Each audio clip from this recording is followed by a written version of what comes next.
Hi, I'm 2021 Why Not Cam Awards winner Chelsea Poe. I'm here to tell you about my cam studio, Treasure Cams. Treasure Cams is a performer-led webcam studio owned by queer porn star Bella Vendetta.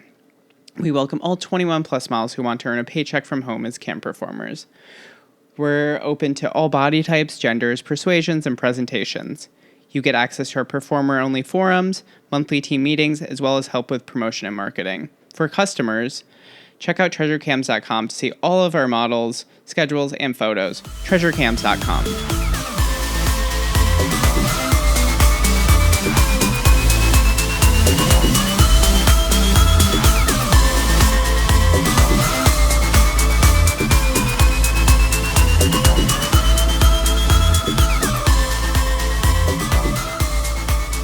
Everyone, welcome to the Performer Spot. I'm Chelsea Poe. I'm here today with porn performer, artist, and writer Carta. Welcome to the podcast today. How are you? Hi, thanks for having me. I'm good. I'm so excited to talk to you. I saw your porn on my profile, on like my timeline for a really long time. I feel like you're one of the people who are making porn in like the Midwest and just kind of non-traditional places across this country. And I find that so interesting. Since we've touched base on you're in Michigan and I'm originally from Michigan and moved out to California to do porn. So whenever I talk to anyone who's doing queer porn in Michigan, let alone another queer trans woman doing it, it just makes me so stoked. So yeah, how did you kind of get to Michigan? You're in Ann Arbor, right? Yep, I'm in Ann Arbor. So I grew up in the Midwest and then I went to school in Minnesota. And then my now spouse and I moved out here in 2012 because they got into the University of Michigan for grad school. I do have the flag in the background, I do have to say. I see that. Yep. Yeah. Yeah. So I've been here since 2012. Obviously not making porn that whole time, but yeah, it's a great place. I really like Ann Arbor. I especially love Detroit, which is about 40 minutes away from where I live. I'm recording this from Detroit today in my little studio space here. And yeah, it's a great place. There's not a lot of porn community. So I'm also excited to talk to anyone who has connections to Michigan. Yeah. Yeah, I don't really know that much about the stuff happening on the east side. I'm from the west side of the state. I'm from Holland, which is basically just along Lake Michigan, 2 hours north of Chicago. So when I was there, there's basically no one doing porn. So whenever I hear of anyone doing anything, it's so exciting to me. I've been able to go back a few times and make some films there. So it's been really cool experience. And I think you live in like the coolest city in Michigan. I think Ann Arbor is definitely the coolest. Like it has like the most creative vibe, I feel like, in the state. And just, you know, you get the creativity of a college town, but you also get, I think, all the kind of wholesome things that make Michigan, that everything's fairly cheap. You can take creative risk because of that, because it's not like, oh, I have to pay $4,000 in rent every month. Like, oh God, yeah, in California, like here. So yeah, so you obviously do other sorts of creative things. Like I see you are you do poetry, you've been publishing zines and stuff. I just find this so interesting. I actually talked to Stoya a few episodes ago, and I feel like that's her generation of porn performers kind of laid that down, where you could do all these different things and have them all be part of your porn world. Is that all kind of just you as one artist, from porn to writing to publishing, or is it kind of separated for you? I think it's both. I mean, obviously, the day-to-day porn that I make, like, you know, I try and update like my OnlyFans basically every day. So the day-to-day porn that I make isn't necessarily going to be on like the fine art level of like some of the other stuff that I might try to present as like my art. But yeah, I mean, I'm the same person largely throughout all of this art making. And I consider it all part of like the same process, you know, like I was doing zines and writing and comics and things like that before I started doing porn. And I built a reputation on being like hyper vulnerable in my practice. So I feel like porn is a pretty natural continuation of that, where it's like also very vulnerable in kind of different ways. and feels like if people are familiar with my other art, like they're getting like a more complete picture of me as a person. And if they're not familiar with my other art, then like they can still enjoy it on its own for what it is. Yeah, I feel like through looking at your porn and your poetry, I feel like there's definitely like I can see where it's coming from with this like almost like emotional emo Midwestern thing that Mm-hmm. I definitely grew up around. And as soon as I see it, I'm like, oh, I know those aesthetics. I know that. I know what you're doing. So I think that's really cool. Are there like any artists or writers or porn performers who really inspired you to be able to kind of bring all that together? Because particularly when I started porn, I started in like 2011, it was very much still like you would get laughed out of a room if you talked about porn as art Right. at something like AVN or in like definitely in the trans porn world where people are just like, what are you doing? This is for men to jack off to. This isn't Right, right, being right. creative. Yeah. I feel like the people who I really look up to are largely like cartoonists, Mm, but then also writers, like prose writers, have given me a lot of inspiration.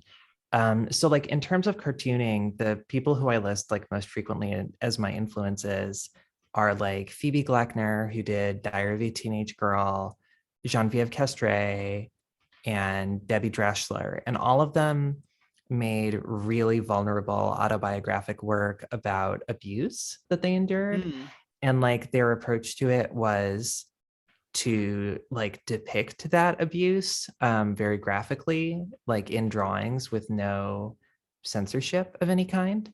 mm, And that influenced me early on in that, like, I want to be able to show these things without any kind of mediation, like no tasteful wisps of steam covering the nipples or whatever, like yeah. just showing it very plainly for what it is. And then in writing too, I feel like people like Tori Peters or Casey Platt or Imogen Binney all really inspired like that kind of like no holds barred approach to talking about, transness, trans bodies, Hmm. all of that. Additionally, like something that I personally am very passionate and interested in is vintage gay porn.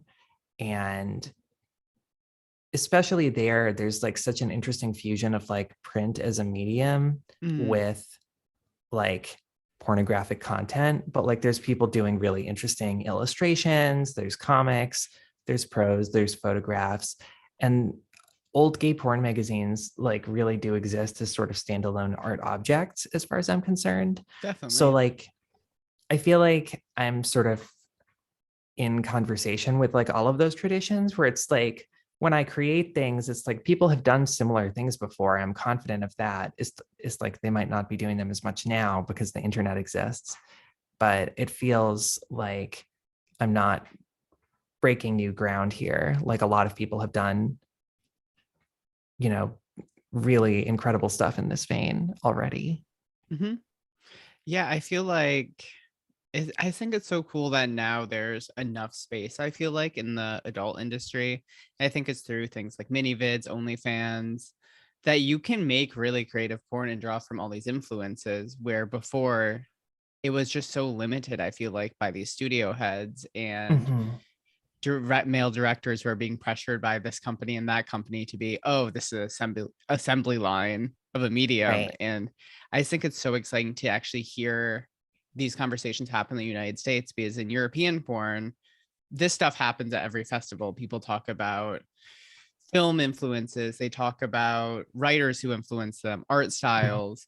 Like I feel like it's finally starting to happen in the States. And I feel like it gives me so much positivity about the future of porn, because it is going to be happening, I think, now kind of everywhere, where it's not just Vegas and LA any much as I much really anymore. hope so. Like I think that, as you said, things like OnlyFans, ManyVids, like for all the problems that those platforms have, they do offer so much more like individuality and flexibility Hmm. in terms of porn production, where like the people I know who were doing porn, as you said, around 2011, or I know people who started substantially earlier, it would be like you have to know someone who has Yeah. invested thousands of dollars in a fancy camera, who then, probably works for a studio or whatever. And then, your work for hire and you don't have creative control, like there's just so much more in terms of like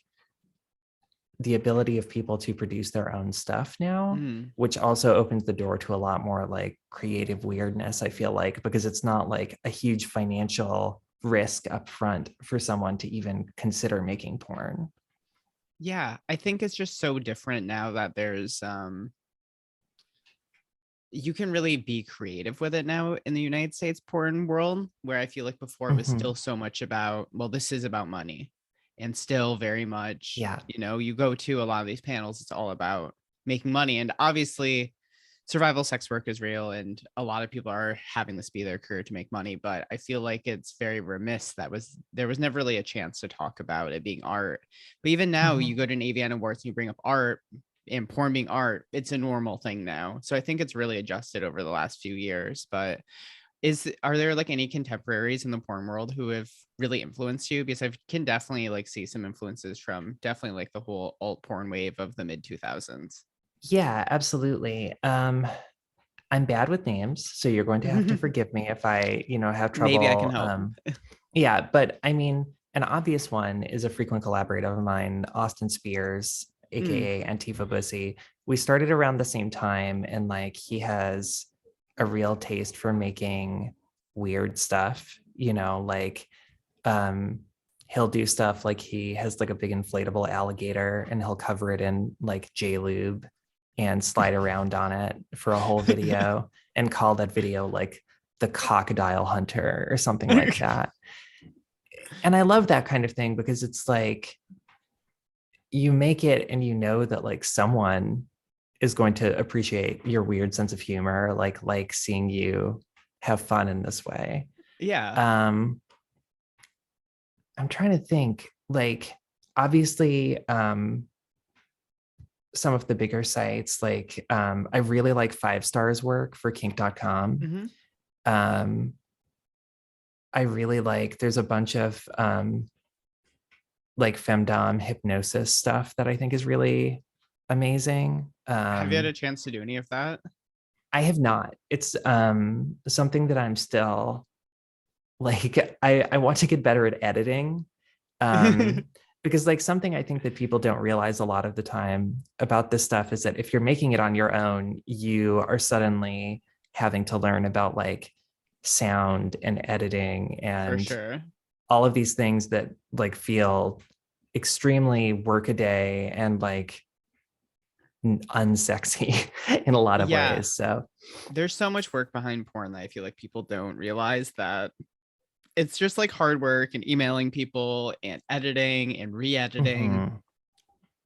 Like I wish it was just oh, you show up on set, you have an amazing scene with someone, and then you go on about your day. But that's just not really how it happens anymore.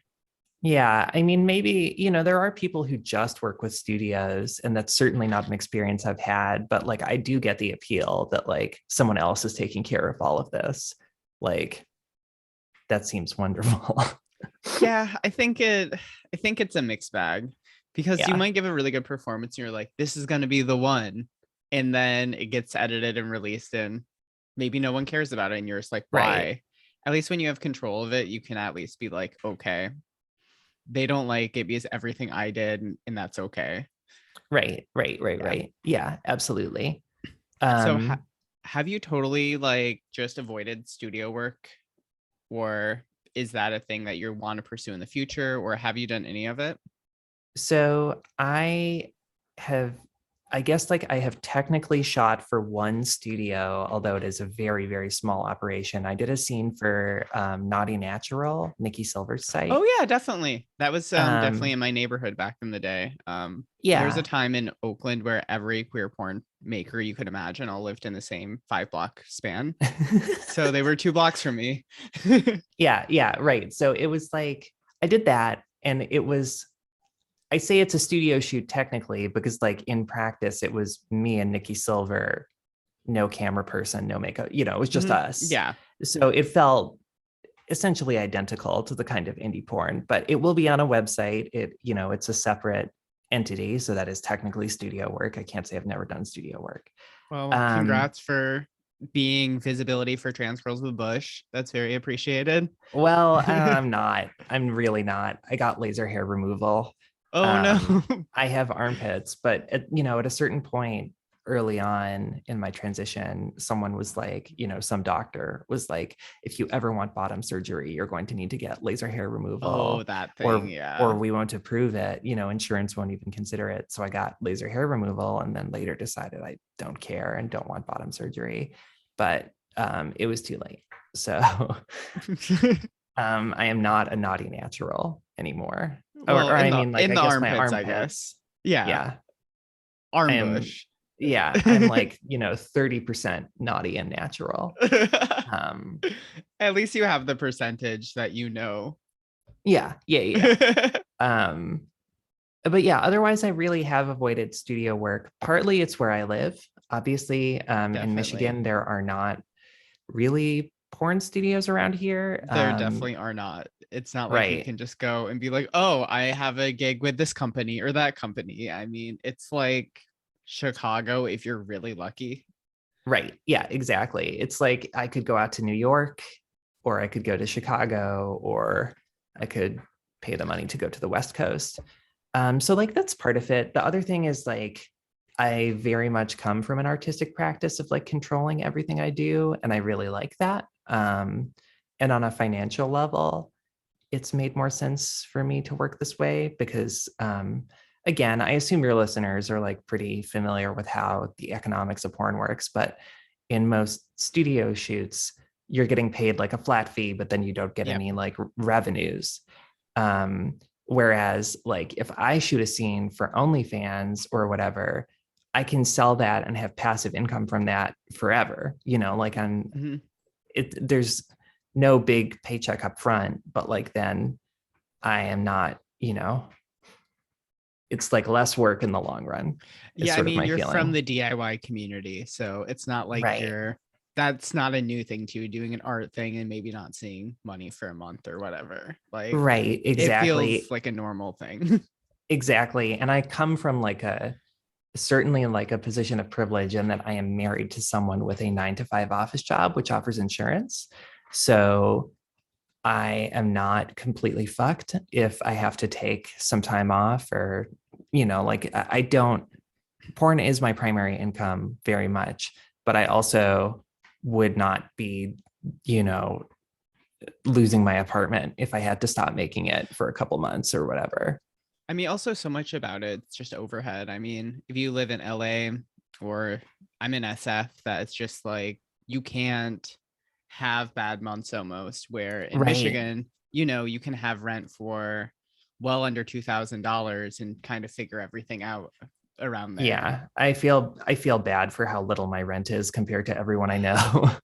I remember when I first started coming out here to shoot, I had a 1 bedroom in Grand Rapids and it was $150 a month. So I'd Oh come my out here, God. I would shoot porn, I would have like 6 months of rent coming back. And Yeah. people are like, you did 3 shoots. I'm like, I know, but it's just Right. different. Right. Yeah. It's super different. Like, yeah, it's a very, very different thing. I think the other reason that like I've largely avoided studio work is that I don't like a lot of the sort of dynamics that are involved in trans porn for studios, especially where it's like not run by trans people. Yeah. The photographers, and they're not generally trans people. So and I, like I'm just not particularly interested in doing work that enriches some, cis man who just happens to run a company or whatever. Do you want to name those cis men? Do What did you say? you want to name them? Yeah, sure. Oh, I'm cool. All right. If sure. they're I'm coming super. after me on the podcast, I'm sending them your way, but it's all good. Yeah, yeah. No, I'm super not interested in working with Groovy. Like Yeah. nothing personal, Oh, for because me we've it's never. personal, but I mean, like nothing personal in that we've never met or interacted. But I'm super not interested in that. and I'm interested in making my own work. I'm interested in starting my own studio. That's something I'm in the middle of right now. Um, and like, I don't I don't have a moral problem of any kind with people working for studios or getting paid. I think, like my close friends and lovers do it. And like, I think that's really important and like really good. And I'm glad that they exist. These studios exist so that they can pay trans people. Like all of that is good. It's just like on a personal level, it's not for me. Yeah. I feel pretty strongly about it.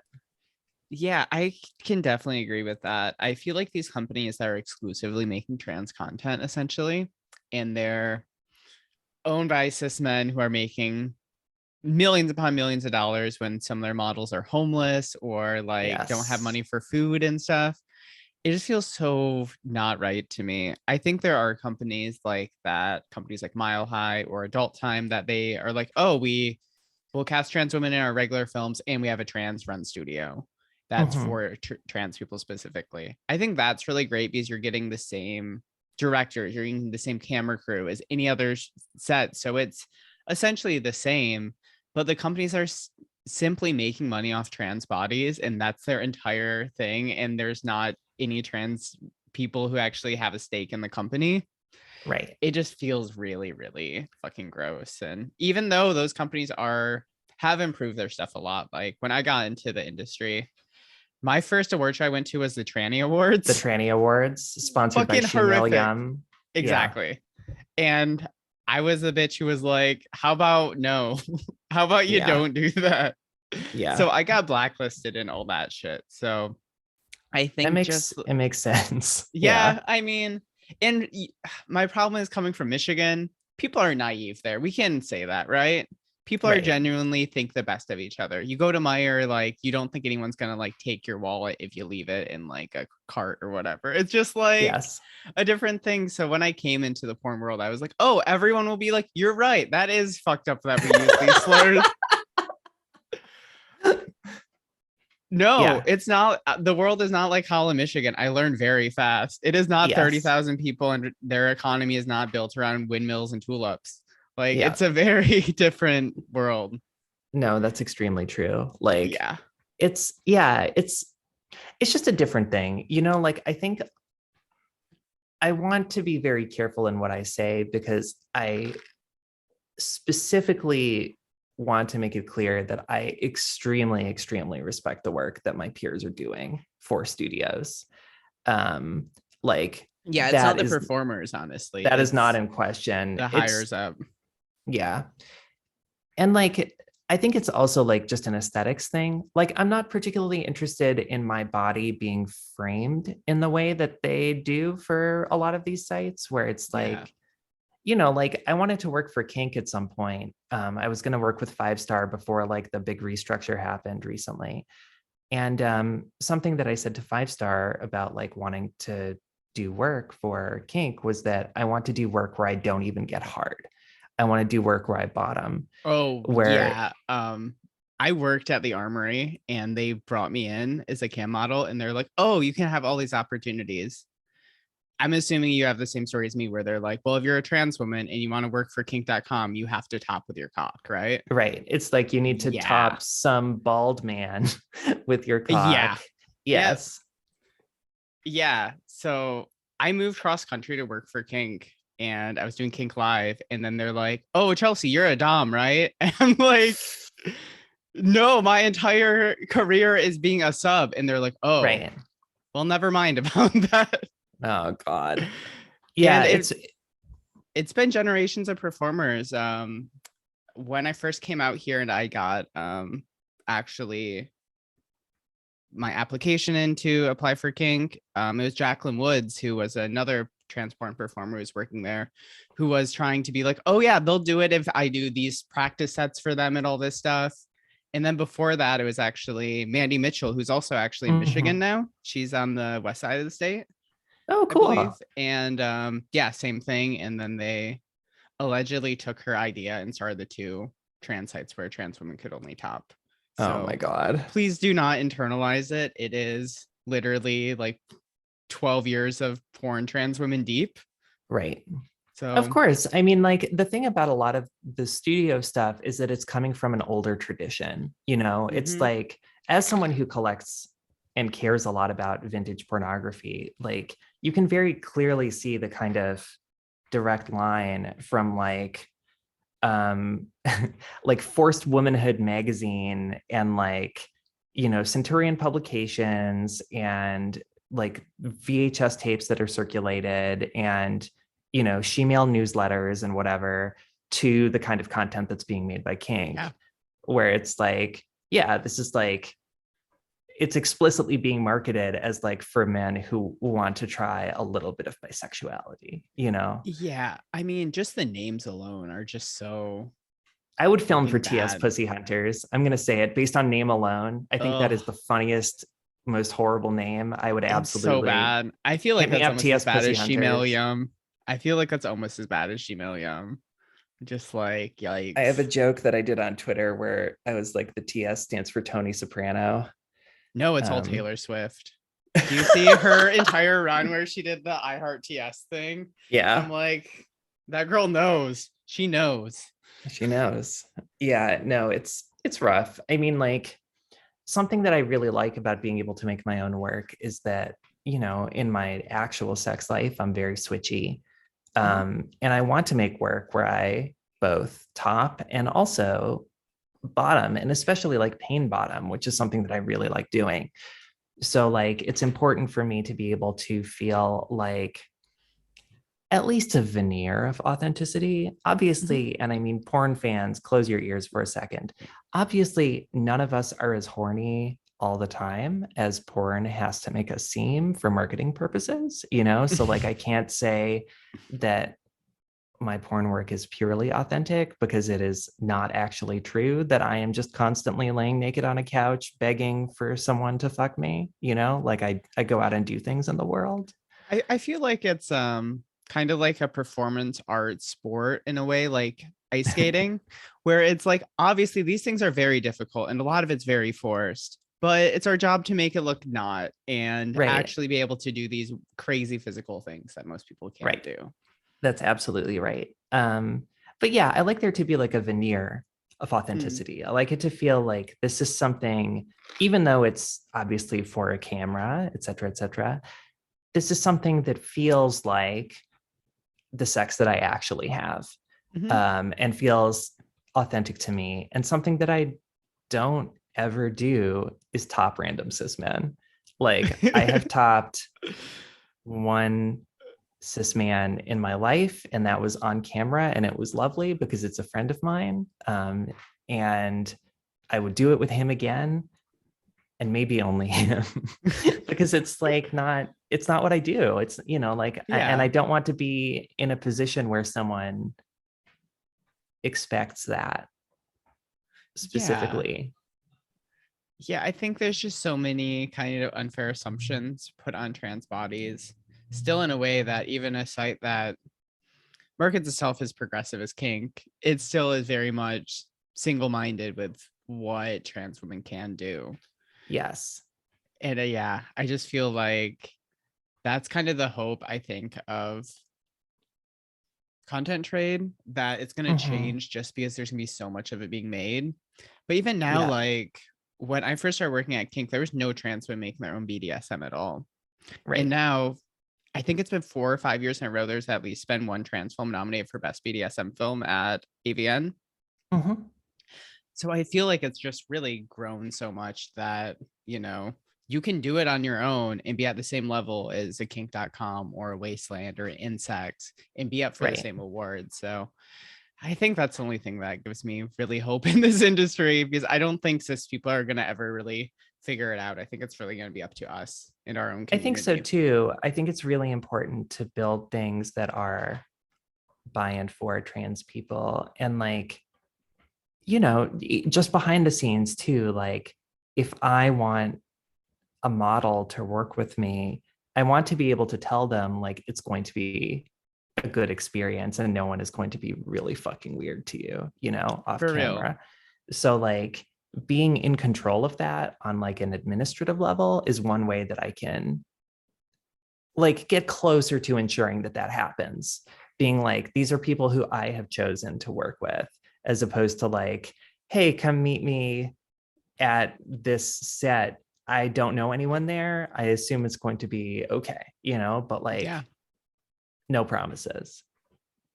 Yeah, I mean, I think that's what makes me feel so much better about being on sets where it's a real production company that isn't Mhm. just exclusively shooting trans people, because you know it's not going to be this huge difference Right. where it's still a day for work for them. They don't give a fuck if they're directing a trans person, if they're directing a cis woman, a Right. gay scene. Like, I just feel like that gives me, yeah, all the sets I felt the most comfortable on were those sets, because it's like, even if there's only two people, trans people on set, it's not about you being trans, and that's what the whole Right. movie's about, where it's like, yeah, it's gonna be marketed as a trans film, but it's about all these scenes. It isn't just about, oh, look at your dick, Right. Right. watch Right. you get Right. hard. Right. You have to be this hard, and then we have to get a measuring stick out, and then we have to do God. this, and then we have to fake the cum shot. And it's just like not what I got into this industry for. No. I mean, I really like that I don't have to fake or even worry about depicting cum as someone who does not, ejaculate at all anymore. Like it's just part of my work, like people who watch my work understand that. Like, which I don't know, like obviously I hope people aren't learning everything about trans women through porn, or like not learning all their sex ed later in life through porn. But if they are, I'd like them to at least see things that are somewhat accurate. Yeah. Because I can't think of any trans women I know who have been on hormones for a while who have big old cum shots. It's just not how it works for most people. Yeah, for most people it doesn't. I mean, it's just so, yeah, different from person to person. Mhm. I think that it's just like the basic assumption is that all trans women can come like that. It's just usually not true for most people. Yeah, it's Um, really not. are you aware of Toby Hill Meyer's work? I'm wondering. No, not offhand. I think you should look up their stuff. It's a little bit more of an educational perspective, but they started doing the site doing it themselves in, I think it was the mid 2000s. Oh, okay. Yeah, I am Yeah, familiar with that. I can definitely see a lot of the stuff you're doing kind of in the same vein. Like that you're doing your porn not only to make really hot stuff, but you're also doing it to hopefully make better depiction of transsexuality on camera. I just think it's so cool, and I can definitely see a line through both of what you guys are doing. Yeah, I would say that like not everything I'm doing is like meant to, be good representation, but I at least want it to be authentic to my interests. Mhm. Um, and like one of the reasons that I'm trying to start up my own site and my own studio work is so that I can do harder, weirder stuff that like is against OnlyFans terms of service, and also is like not being made by other people currently. Yeah, I mean, honestly, just looking at your stuff, I mean, you have some pretty hard kinks in there. I feel like you don't come across that many trans women shooting kind of harder things like that. Like, you don't see many trans girls laying next down to a urinal, like in like No, kinky right. context. I'm like, damn, girl, I love that shit, because that's the stuff I look to, and I'm like, wow, I'm very happy there's a trans girl making the same level of gross stuff that all these cis girls are making. Yeah, it's important to me. And I mean it's very reflective of like my actual sex life, right? It's like Yeah, I just registered painbottom.com. There's nothing on there, so don't that's visit it great. yet. But Congrats. yeah, thank you. But like one of my hopes is to make like really intense pain bottoming stuff, because like first of all, I don't see it, like especially with trans women. Mhm. And I want to feel like I have the ability to make like ethically produced intense kink stuff, because that's also historically not been done super well. Yeah, especially with Um, bigger companies. right. And like I'm working with a Dom who I really, really like working with, Sky Novaya, Oh, um, cool. who's super great. And yeah, I just feel like there's a lot that I want to do um, that's gross and horrible to look at. I love that stuff so much. That was my influence for getting into porn. I saw like what Sasha Grey was doing. I was like, holy fuck, this is Right. amazing. And then she was like very outspoken about the industry. And I was like, wow, I think I need to do porn now because I'm like, you can do the really intense, scary stuff that most people are like, oh my God, that's so dehumanizing and all this crazy shit. But then also, have critiques on the industry and speak your mind and stuff. And I think that's Yeah. just really what made me interested in porn, that whole alt wave that was trying to do, Yeah, both things. absolutely. I Sasha Grey was a big influence on me too. And I mean, it's also that like, so I came into porn at age 29, right? So Okay. like Sasha Grey is like 2 or 3 years older than me and like has been retired for a long time. And Yeah, so, she retired in 2011. She retired like 2 months before I got started. right. And so like for me coming in as like a 29-year-old trans woman, I was like, okay, I know that I am not and should never try to compete with the most beautiful 18-year-olds in the world who are constantly being discovered and joining pornography, right? The porn Yeah. industry. So like instead, I just want to lean into like the stuff that I like as authentically as possible because that's what people are hungry for. Um, and I think like so far that's worked pretty well. Like people have been into the stuff that I'm doing. It's enough that it's my job in like a real way. And hopefully will be more of my job once I get like actual website stuff set up, which is incredibly tedious and very expensive, but I'm Yes, it sure is. eventually worth it. I mean, that's just so cool that you figured it out. And I just feel like there's so many people who, from this podcast, I discovered there's just so many people getting into porn at different ages. Like I had a Mhm. performer on here who got into porn at 50, had one who got That's in so at cool. 32. And it's just like, really, there's no one set age to get into porn. I feel like everyone feels like when they get in, they're like, I'm too late. I think I started when Right. I was 20 when I started camming, and at that time I was like, wow, I should have done this 2 years ago. What am I doing? I'm behind. But I feel like that's how it happens. You just have to do what you can when you get in, and whenever that really is. Yeah, absolutely. So do you travel much for shooting, or do you just stay in Michigan? I travel quite a lot. So, for a few reasons. Like before the pandemic, I was traveling a lot because I was getting like speaking engagements and things, like doing teaching workshops and, just art stuff. Yeah. And then obviously during the pandemic, it's been a little weirder, like a lot more limited in terms of like spontaneous travel. But um, I go out to LA a fair amount because like just there's a million people I want to Hmm. work with there. And have recently been branching out a little bit more into like New York and the Bay Area. Come Um, to the Bay for sure. Let's yeah, make gross stuff. I would love to. I would love to. God, I love making gross stuff. Yeah, Um, that's all we do with like my crew here. yeah, it's great. I mean, like I really love the community and I really love the people I've collaborated with so far. Like I've had really good experiences and I just haven't felt like I've missed out on anything yet, like eventually I might do studio work or I might work with, you know, do like the more traditional porno things, but like so far I feel like I haven't missed out on a lot of stuff through not doing it. Yeah, I feel like the other thing is your work you're making now might just always be more popular and better than what you make with studios.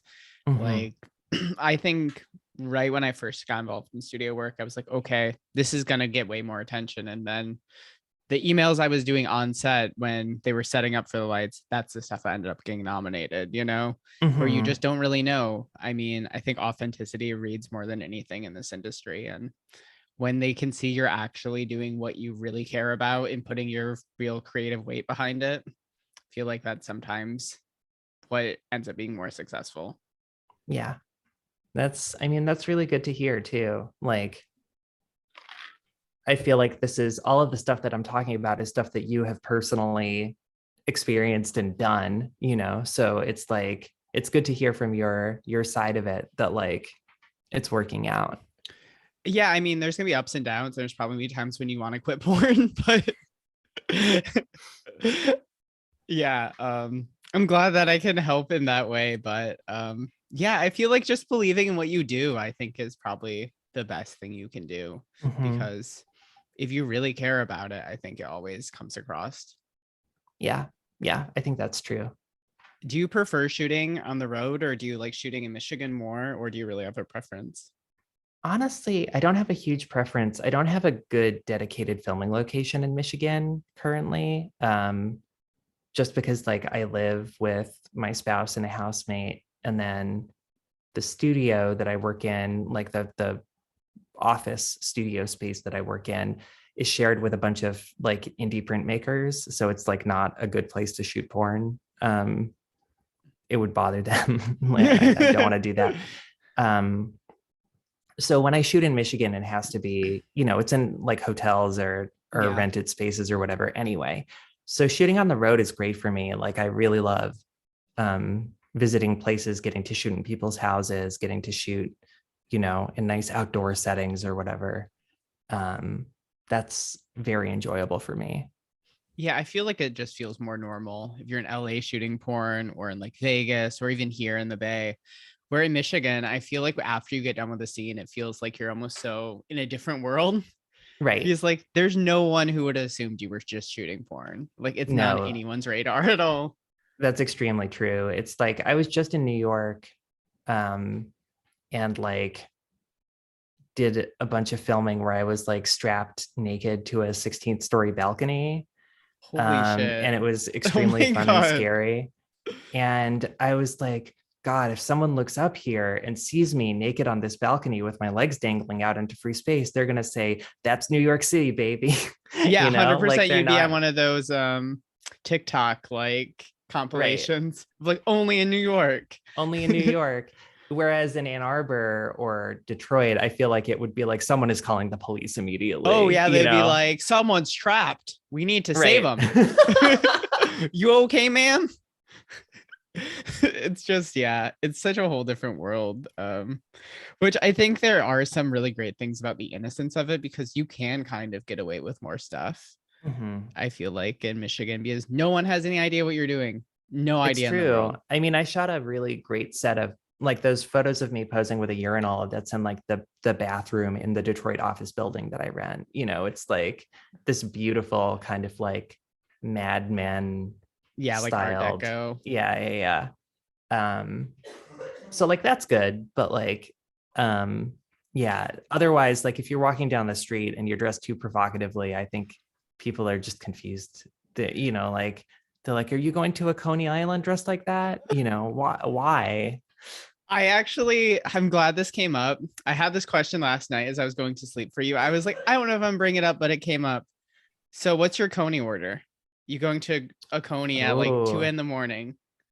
okay. I'm going to a Coney at 2 in the morning. Probably the thing that I get at a Coney that's like my real like guilty pleasure Coney Also, meal do you want to is name the Coney you go to? I go to one called Achilles. Achilles. Okay. That's really fantastic. Coney Islands, for those not in the know, I didn't know this before I moved to Michigan, are what diners that also serve Greek food are called Yeah, in it's like Michigan. half a Greek menu. They serve hot dogs and then Yeah. like a whole breakfast menu. And they're Yeah. mostly open 24 hours a day. Yeah. So I think my normal one is like it's called like, depending on where you go, it's called something like a farmer's omelet. It's like an Mm, omelet with like chicken fried steak or something in it, and then like gravy damn. on top of it.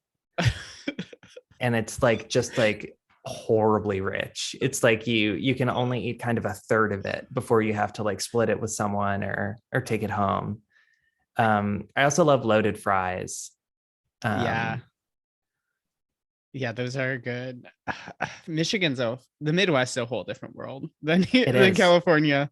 It is. When Yeah. I come to California, I'm eating like acai bowls and shit like that. And then I come back to Michigan and I'm like, like, oh, can I get the omelet with French fries and hash browns folded inside of it, please? Yeah, I'm gonna speak my Coney order. It's Grand Coney on Michigan Street in Grand Mhm. Rapids. It's called the Sweet D combo. You get 2 Coney dogs, and then you get chili cheese fries with it, with onions on Oh, top of the chili cheese fries. that's And it's great. only like $8 or something. And they usually are just like, oh, have a free drink. Oh, that's so good. There's a drive-in in Ypsilanti that just Oh does yeah, hot I almost went to dogs. school there. Yeah, it's called Bill's Drive-In, and it's just cash only hot dogs and house-made root beer that comes in like a frosty mug that they like clip on a tray to your window, and it is some of the greatest food in the world.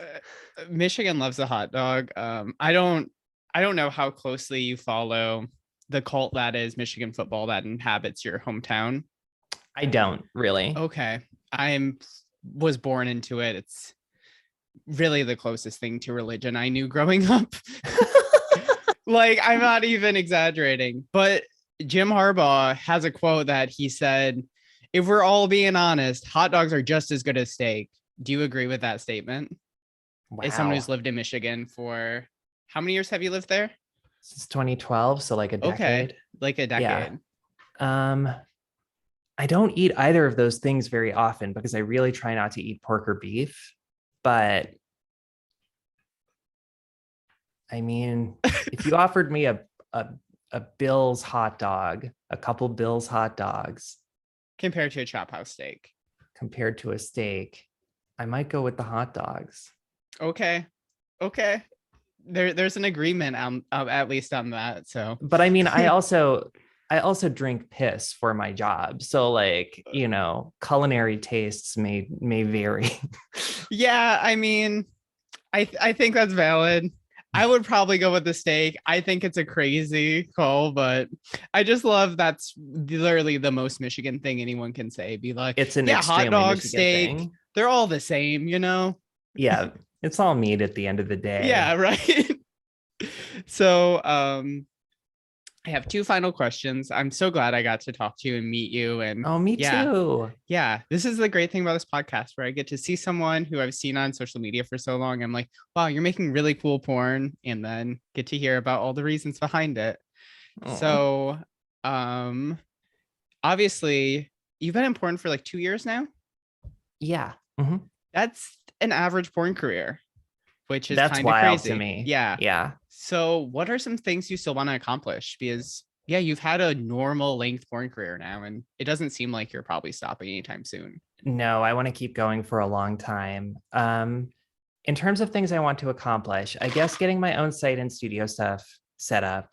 Um, I really want to do a lot more intense and creative, like predicament bondage stuff. I wish House of Gord was still around because Oh, that site was so good. I would love to get House of Gorded, RIP Gord. That's Um, so sad.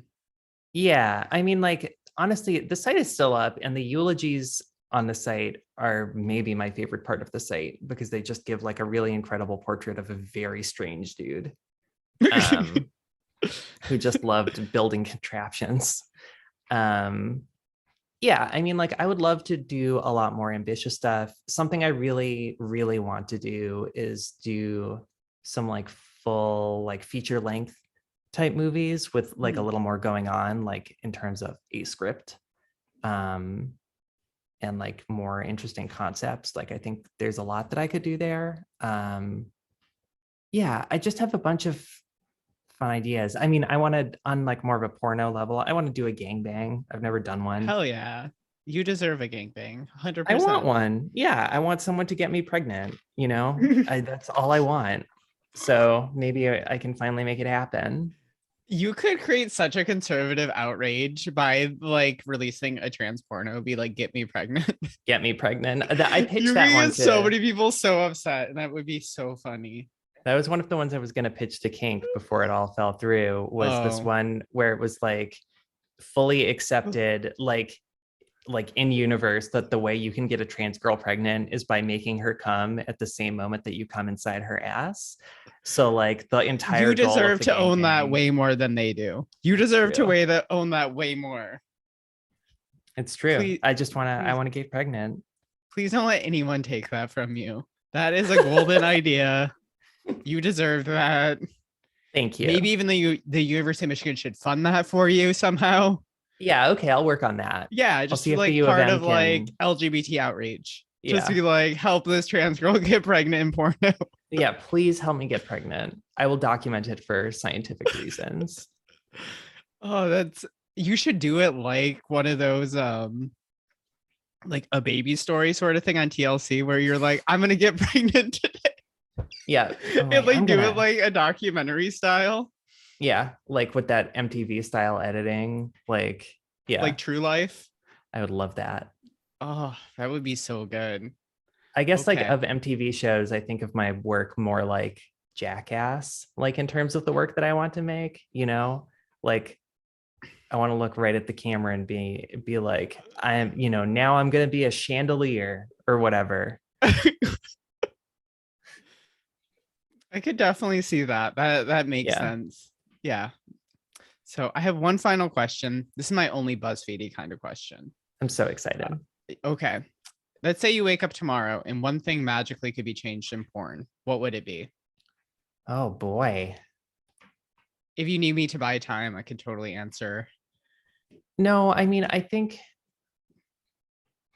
wake up tomorrow, one thing is magically changed in porn. I Yes. think what like I'm stretching the definition of in porn here a little Okay, bit, that's fine. but Do whatever you want. Someone also was like, I have three. Can I do that? And I'm like, sure. I I think think I that could. like my like wish list would very straightforwardly be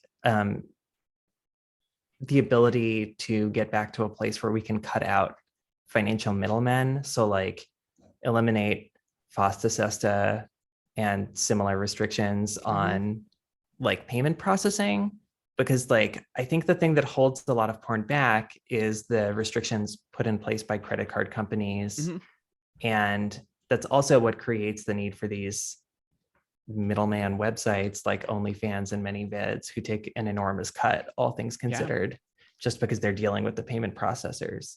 So like I would love to be able to just use PayPal or whatever and make whatever kind of wacky, disgusting stuff I wanted.